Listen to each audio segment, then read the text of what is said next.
City wild life tourism की मिसाल बने जयपुर में एक और लेपर्ड सफारी शुरू करने से राज्य सरकार की मंशा पर उसके ही अधिकारी पानी फेरने में लगे हुए हैं। अफसरों की आपसी अदावत के चलते आमागढ़ में पूरी तैयारी के बाद भी लेपर्ड सफारी शुरू नहीं हो सकी। इसके 3 तरफा नुकसान हो रहे हैं। अपेक्षित पर्यटन नहीं बढ़ सका, जिन्हें रोजगार मिलना था उन्हें रोजगार नहीं मिल रहा, तो सरकार को मिलने वाला राजस्व भी नहीं मिल पा रहा। जिम्मेदारों से जवाब मांगती है फर्स्ट इंडिया न्यूज की ये खास रिपोर्ट देखिए।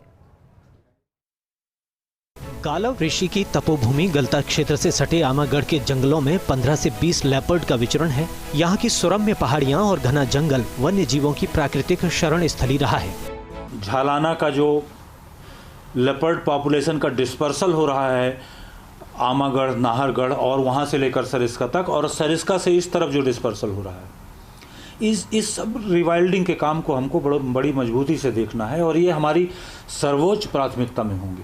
आमागढ़ में हमने कुछ ट्रैक्स बनाने, कुछ फायर लाइन्स बनाने आरंभ किए हैं।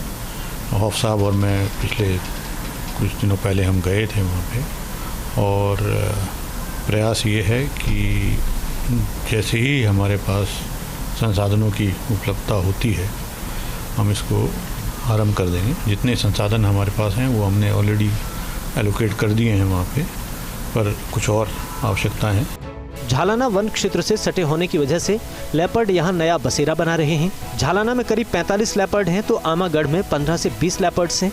झालाना से सरिस्का तक लेपर्ड कॉरिडोर विकसित करने की उम्मीद है ताकि वाइल्ड लाइफ टूरिज्म को बढ़ावा मिलने के साथ रोजगार बढ़े। प्राकृतिक संतुलन को भी बनाए रखना कॉरिडोर बनाने का लक्ष्य है।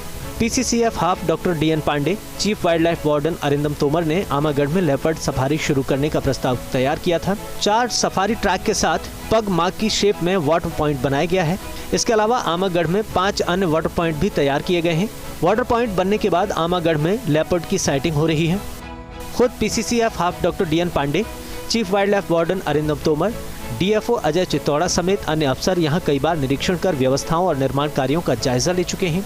यहां लेपर्ड सफारी शुरू करने के लिए करीब 1 पखवाड़े पहले राज्य सरकार को प्रस्ताव भी भिजवाया गया था, जिसमें सरकार के 3 साल पूरे होने पर 17 दिसंबर को मुख्यमंत्री के हाथों लेपर्ड सफारी की शुरुआत का प्रस्ताव भी था, लेकिन ये फाइल भी सचिवालय जाकर अटक गई।